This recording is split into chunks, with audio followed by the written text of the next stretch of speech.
to show that just because you're little, you're a kid or a teen or whatever, that you can still be fired up for God just like the adults can.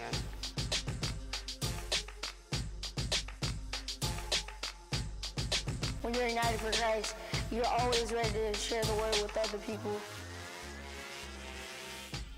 Hey, how's it going, everybody? Tyrone Smith, the youth minister here at the Church Without Walls. I'm super excited to get this thing going as we close out the Can You Hear Me Now series. Harmony, can you hear me? Yes, I can. Good deal. Hey, so remember, let your friends know, let everybody know, like, subscribe, or share. We're about to close this series out, and it's about challenge you in regards to being and knowing that God has called you to do great things, but can you hear him? But the key is, how will you respond? Harmony, you ready to get this thing going? I'm very ready. Give the people what they want.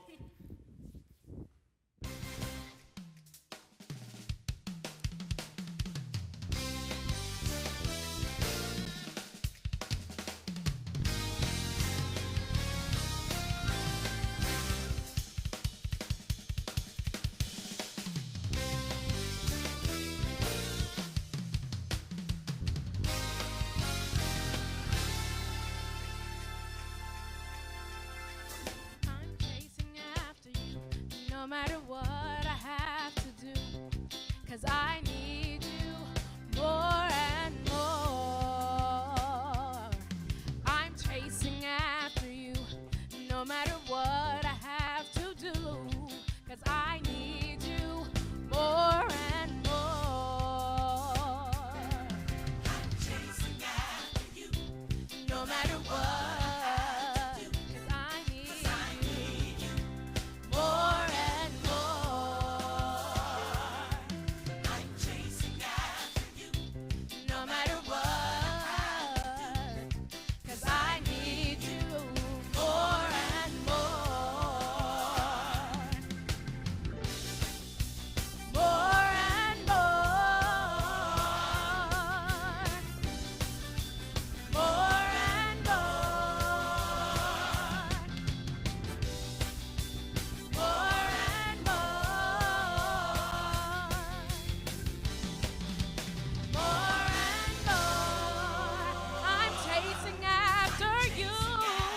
No matter what, 'cause I need you more and more. Yeah, yeah. I'm chasing after you, Lord, 'cause I need you more and more. More and more. More and more.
don't know how, but you did it. Made a way. Standing here, not knowing how we'll get through this test, but holding on to faith, you know best. And nothing can catch you by surprise. You've got this figured out, and you're watching us now. And when it looks as if we can't win, you wrap us in your arms and step in. Everything we need you supply. You've got this in control, and now we know that you made a way. When our backs were against the wall and it looked as if it was over, you made a way. And we're standing here only because you made a way.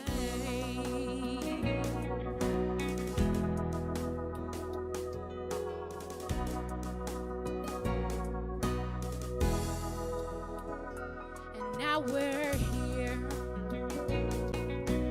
looking back on where we come from. Because of you and nothing we've done to deserve the love and mercy you've shown, but your grace was strong enough to pick us up. Oh, you made a way. When our backs were against the wall and it looked as if it was over, oh, you made a way. And we're standing here only because you made a way. You made a way. When our backs were against the wall and it looked as if it was over, oh, you made a way. And we're standing here only because you made a way. Oh, and you move mountains and you cause walls to fall with your power. You perform miracles. There is nothing that's impossible. And we're standing here only because you move mountains.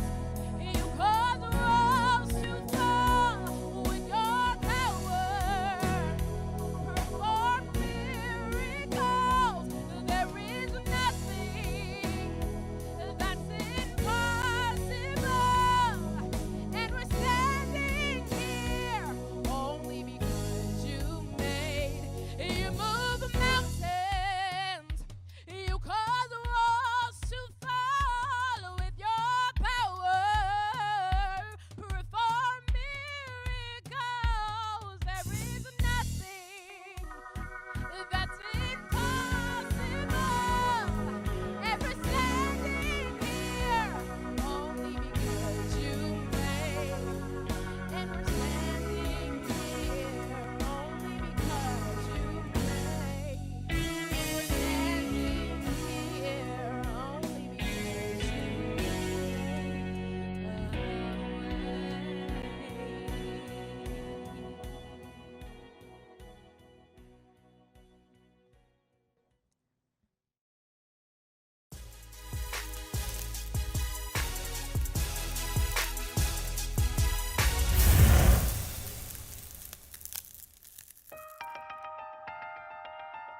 He is here, in this room, in your heart. He is near, nearer than breath, heartbeats, nearer than you are to you, nearer than second chance or next opportunity, closer than tonight or yesterday. He is real, realer than touch, see, hear, smell, or taste, realer than reality. He is our reality, realer than joy, pain, sorrow, realer than the love of being in love. He is present like time, space, wind, silence, night. He is waiting like creation, like words on the tip of tongue, like songs that have yet to be sung. He is beauty, oranges, blues, every hue, every shade, sunset and sunrise. Whisper his name. He is holy, different, made human, became human, forgave human. He is spirit. He cannot be touched, explains like sweet seconds of prayers, like grandmother on knees, wood floor bare. He is son, distinctly three, distinctly one, the only wise, the only resurrector of lives. He is king. No earthly throne can house, no amount of elegant words can espouse. He is moment and voice, power of choice, in word and deed, in fruit and seed, pierced side, nailed hands, nailed feet, innocent wounds that bleed. He is believe and trust. He is enough. He is all. He is call and purpose. Everything that we can sacrifice, he's worth it and more, much more. Our good deeds are mere pennies. We'll never even the score. He is behold and wow. He is who, what, when, why, how. He puts on the show. He's the one we come to see. He is soul's cry and sinner's plea. He is the epitome. He's the one no one can light a candle to or come within a 1,000,000-foot pole of. He is above. He is a father's love. He is maker of ways, of earth and wind. Ancient of days, has no fear. Have no fear. God is here.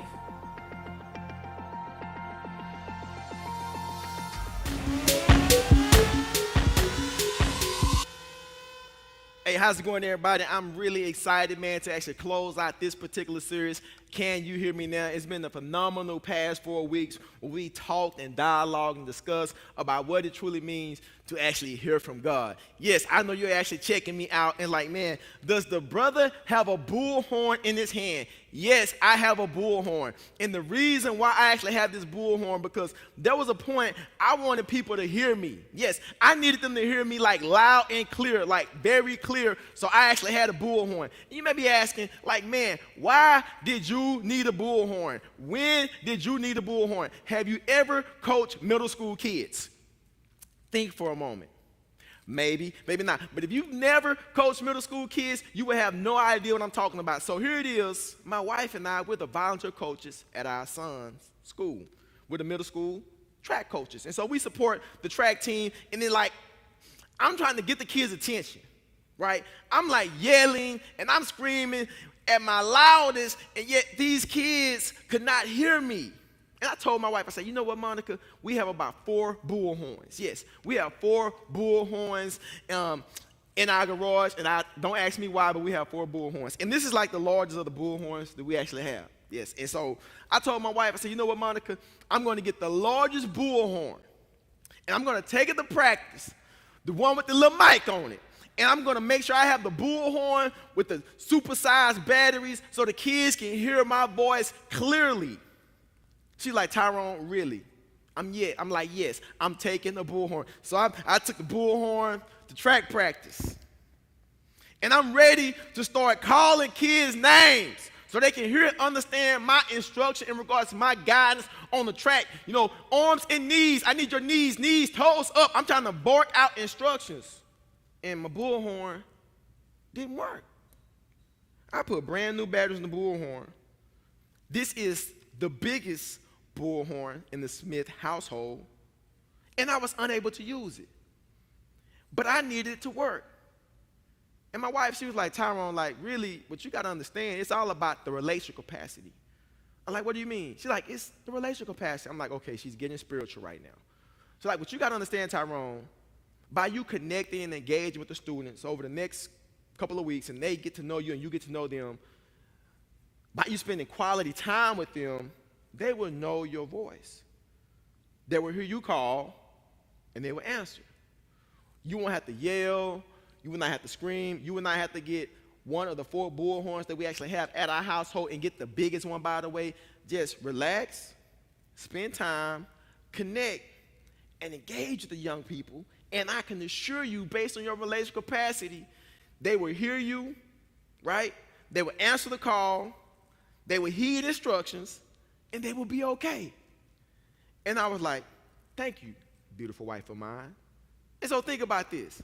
With this particular series, it is titled, Can You Hear Me Now? And God didn't use the bullhorn when he got Moses' attention, Paul's attention, or Samuel, or countless others in the Bible. Just a voice, sometimes a whisper, but a voice. It wasn't a loud, booming voice, but it was a voice. And this series is really designed, as we talked about before, to really understand and know the call that God may have for you in your life. And we're going to just do a recap over what we talked about for the past 4 weeks and how Jesus called others, how God called others. And it was done in such a unique way. And remember, when he calls them, number one is because he has a relationship with them, when he called them by their name.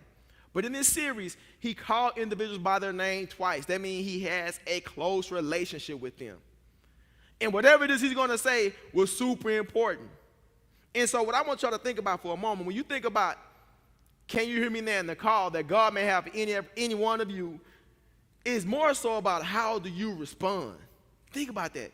It's all about how do you respond. And we're going to read today's scripture, and we're going to see how a couple of individuals responded. And I'm going to break down the acronym for respond to give you biblical guidance, knowledge, and understanding about how you should respond and things that go into your response, all right? So we're going to read from Matthew 4, verses 18 through 22, all right? As Jesus was walking beside the Sea of Galilee, he saw two brothers, Simon, called Peter, and his brother Andrew. They were casting the net into the lake, for they were fishermen. Come, follow me, Jesus said. I will send you out to fish for people. At once they left their nets and they followed him. Going on from there, he saw two other brothers, James, son of Zebedee, and his brother John. They were in a boat with their father Zebedee, preparing their nets. Jesus called them. Immediately, they left the boat and their father, and they followed him. Now you have these men that become disciples. And here it is, God in the form of man, and Jesus, he actually go and he calls them.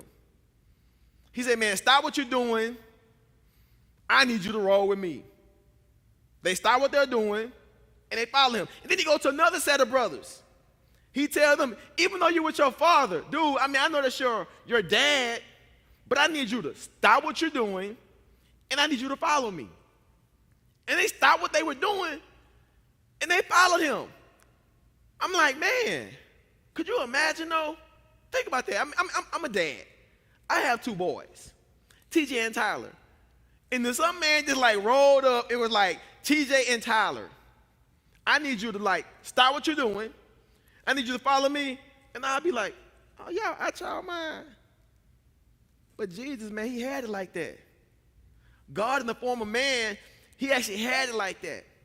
So here it is, you have two sets of brothers that responded. Okay, cool, we're going to follow you.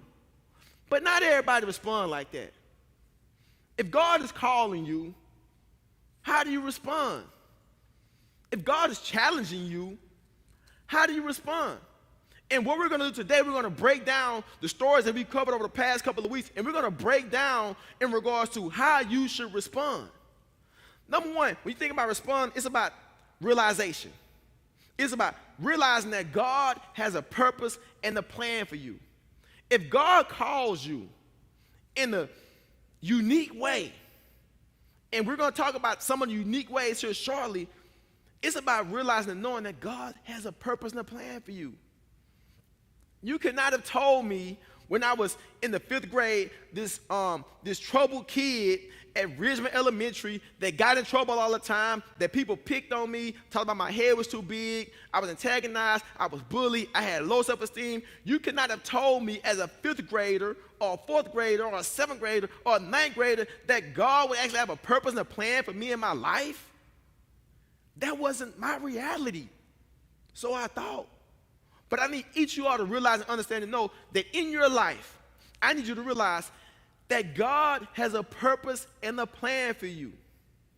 But it's about you being open, honest, genuine, and real with knowing that God has a purpose and a plan for you. Realize that. But yet I can say realize that, and a lot of you all out there will come up with excuses. Yes, some of y'all will come up with excuses, like Moses in Exodus. He had excuses, and he made many excuses. And God came to him in the form of a burning bush, and he told him, I want you to go to Egypt. I want you to free my people, right? I want you to go to Egypt. I want you to challenge Pharaoh and tell him he's going to free my people, and you're going to lead them, right, on this great escape. And Moses was like, dude, like, I'm not even like qualified. Excuse. But here it is. God is calling him. And when you think about your life, is God calling you to do something, but you're constantly coming up with excuses? Moses came up with all the excuses. He was like, man, what will I say? I stutter all the time. I don't have the best vernacular. I'm not the smartest. I'm not the coolest. I'm not the best person that should do this job. I think you should actually go and get somebody else. Excuses. And a lot of you all make excuses. Why not understand and know that God can use you in a tremendous way? Why not put your selfish thoughts aside and put God at the center and see how much better that you will be as a person? Realize the purpose and the call and the plan that God has for you. But you don't have to make excuses. People constantly make excuses. But maybe some of y'all are like shocked. Like, man, you know, like, how could God actually use me, right? I'm shocked. You're shocked.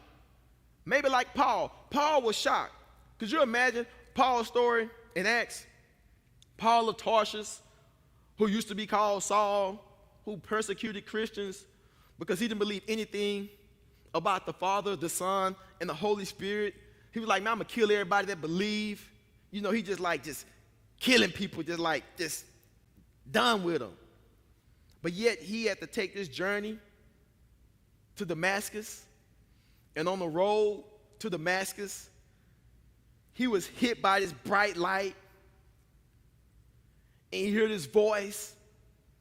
And he was shocked. And he was like, who are you? Yeah, he was shocked. God may be calling you to do something right now based on where you are, based on what you're dealing with, going through, and experiencing. But he may reveal himself unto you in such a way that it may shock you. Somebody may come to you and say something like, man, or girl, man, I believe that you're going to do something special with your life. I'm sure you're going to be a game changer, a difference maker. And you're like, no, not really, not me. That can't be me. You may be shocked one day. Like Paul, he was shocked. A bright light. I'm going to go persecute some Christians. And God, is that you calling unto me, but yet giving me instructions? I'm sure he was shocked. I'm sure that Moses was shocked when he's out tending to the sheep and he see a burning bush. Yes, a bush that's burning, and there's a voice coming from the bush. I would have been shocked as well. And so when you think about that shock effect, what is it in your life that God has shocked you about? Think about that for a moment. What is it in your life that God is trying to do in regards to getting your attention? That's shock treatment. Paul was shocked. Moses was shocked. Paul wasn't the best in regards to living a humane life. He was killing people just because of what they believed in. And you may be the individual like, man, how can God use me based on my past? Even Moses murdered somebody. Moses like, dude, based on my past. Paul like, based on my past. 2 Corinthians 5:17 reads, therefore, if anyone is in Christ, he or she is a new creation. The old is gone and the new has come. Despite your failures, your faults, or your circumstances or situations, God can use you where you are. But I need you to realize, understand, and know that God has a specific purpose and plan for you. Don't make excuses. Don't be so shocked when the moment and the time comes. But next thing I want y'all to do, pray. Pray. Pray daily to discover God's plan for your life. God challenges you. Okay, you beyond the shock treatment and everything, right? He's called you in a way, and you answer the call. But I need you to pray over your life in regards to how will God use you? How will God use me in this moment and in this time? Because I can assure you, with so many different wild and crazy things going on in the world, there's a purpose that each and every one of us hold. But we need to pray for guidance, for wisdom, and understanding in regards to the direction that God will give unto us in regards to the big picture things that we may need to do. To pray is have an intentional, genuine conversation with God. What's on your mind, what's on your heart, because he already knows what's on your mind and what's on your heart, but it's about you being intentional about having this open communication in prayer and dialogue and discussion with God. Because why? It's necessary. It is necessary for you to respond to God in prayer. And it's about you being honest with yourself about the call, the purpose, and the position that he's given unto you. But there's something you got to be aware of, everybody. You got to overcome obstacles.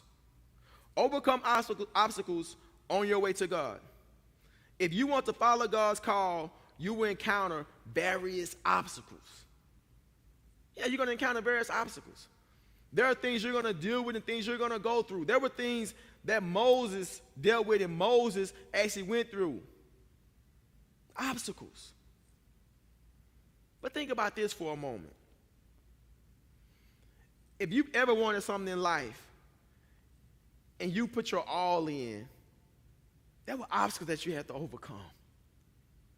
Think about that. You're going to face obstacles.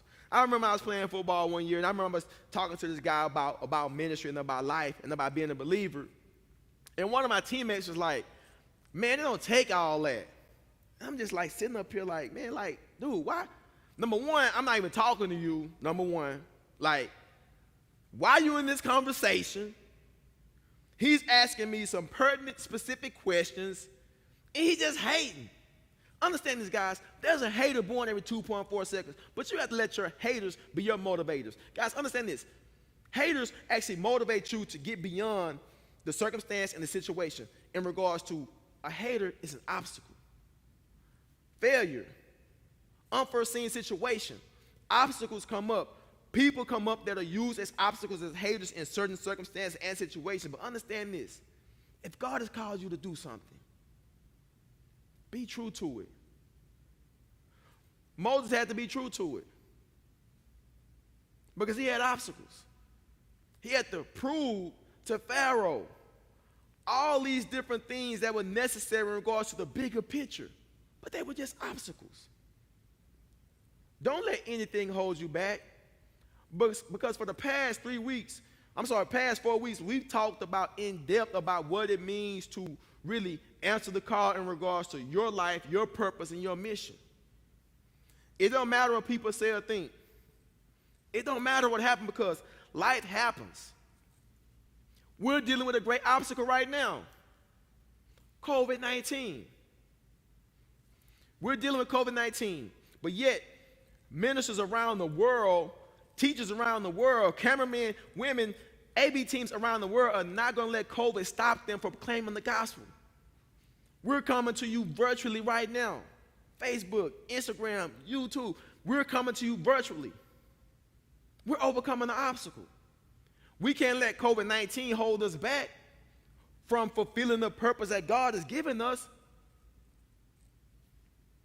What about you? Think about that for a moment. Obstacles are a part of life, but it's about how will you approach the obstacle when it's before you. All right, here we go right here. How do you respond in nourishment? Nourish your life by connecting with someone that can support you in your journey with God, right? You got to nurture that relationship. You got to nourish a relationship. You got to make a connection to have an intentional accountability, a mentor. Think about it. If you want to nurture your relationship with God in regards to answering the call, connect with somebody, hear what I'm saying? Connect with somebody that can hold you to the expectations that God would actually have for you, whatever it is. Think about that for a moment. Connect with somebody.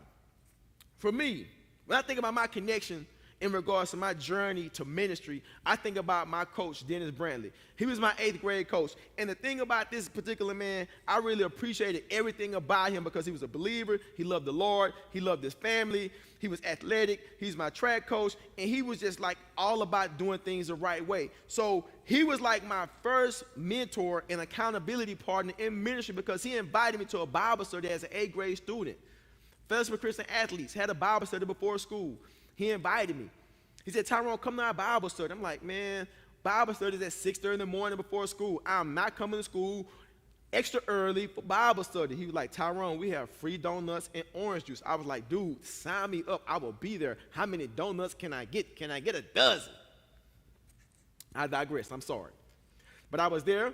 But I had no idea that free donuts and orange juice was going to change my life. And so here it is. The donuts and orange juice changed my life. I connect with Coach Brantley. I connect this and have this nurturing relationship in regards to growing spiritually as a young man. I found my life scripture, Proverbs 3:5-6, by being a part of the study. Proverbs 3:5-6 reads, trust in the Lord with all your heart and all your ways. Acknowledge him for he will lead your way and direct your path. So I'm connected with Coach Brantley. He's my mentor. He's my accountability partner. I'm nurturing. I'm growing. I'm getting nourishment in regards to my spiritual growth and development as a young man at 13 years old. And here it is. I'm fulfilling at that moment the call that God actually had for me. But I didn't do it alone. So understand this.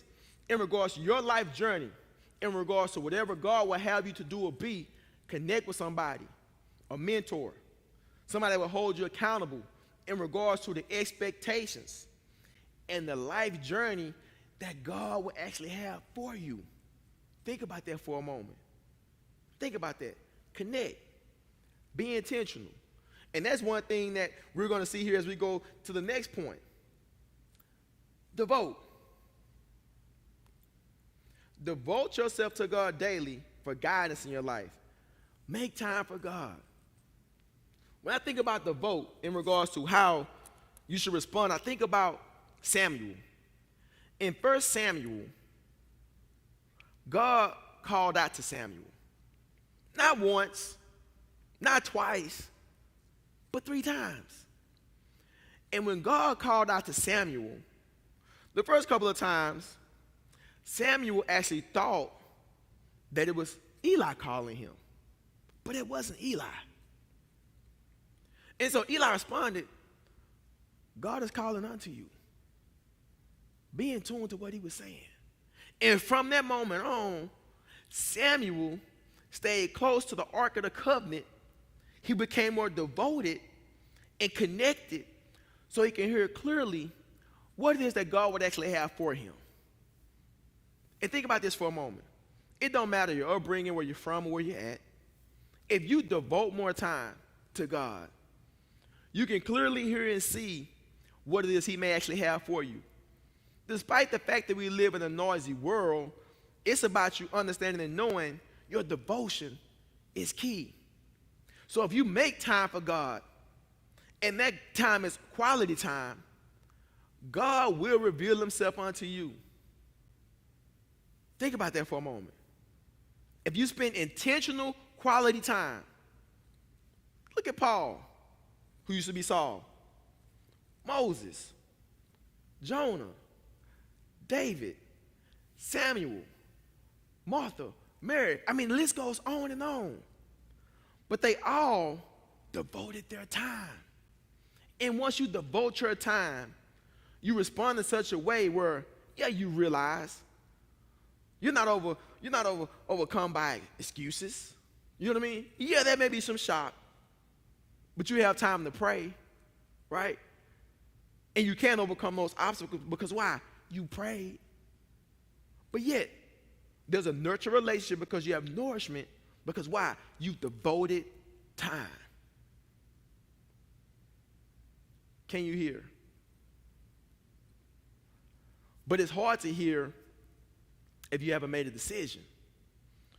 So if you're tuning in today and you feel led to make a decision for Christ for the very first time, to give your life unto him, to surrender, to give all, because your way hasn't been working. You're like, Father, I give it up, I surrender, because my life isn't going the way that it should go. So if you feel led to respond to today's message, it's about you realizing and knowing that you have the capacity to give your life to Christ today by making a decision to say, I want to win. So if you feel led to make a decision for Christ, I want you to know that this could be your day, this could be your moment in your time. And all you have to do is respond by giving yourself away. Let all those things that have actually held you back from being the best version of yourself, let them go. God is waiting. So today, if you feel led to make a decision for Christ, this could be your moment and this could be your time. Or maybe you're tuning in today and you feel led to rededicate or recommit your life to Christ. It's about you right now. If it's right to be in relationship and fellowship and wrong to be out of relationship and fellowship, hey, hit the reset button. And know that as a church and as a ministry, we're here to help, support, and receive you in your journey. Or maybe you're tuning in today and you feel led to make a decision to join the church membership here at the Church Without Walls. Hey, we're here to accept you and receive you virtually.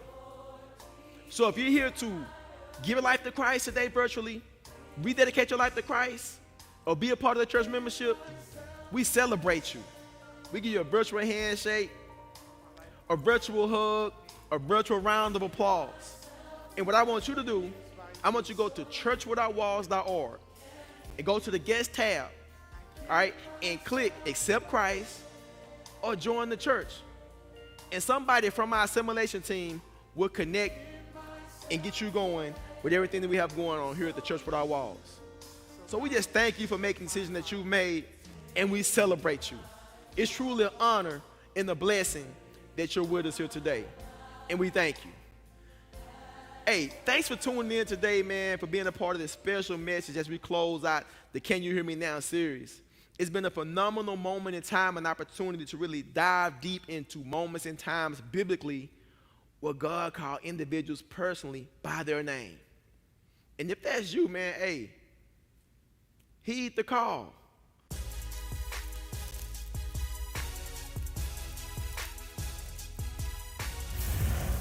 Hey, everybody, hey, man, thank you for tuning in, man, to be a part of the Ignite Sunday Live as we close out the Can You Hear Me Now series. Hey, but remember, we need to see you all again on next week. So invite somebody, let somebody know, let the whole world know, man, that we're here at the Church Without Walls with the Ignite Sunday Live trying to connect and engage and challenge you all to be all that God has called you to be. So thank you again from the bottom of my heart on behalf of our church, on behalf of our pastor, a.k.a. Dr. Ralph Douglas West, the Big Aristotle, or the Big Belichick. We want to just thank you again for tuning in. So right now, we are about to receive the benediction from our pastor, Dr. Ralph Douglas West. Look this way, I want to bless you as we prepare to go into the world as salt and light. And didn't we have a marvelous worship experience today? We are so fortunate to live in an age where we have this kind of technology, where we can bring the gospel of Jesus Christ into your home. In fact, a theme we can use is bring God's house to your house. The Lord bless you and keep you. The Lord make his face smile upon you and be gracious unto you. The Lord lift the light of his countenance on you and grant you his peace. And may the Lord bless you when you go out and come in, when you rise up early and settle late, in your labor and in your leisure, in your laughter and in your tears, until that day when we shall stand at the feet of Jesus, where there's no sunrise or sunset. Be encouraged.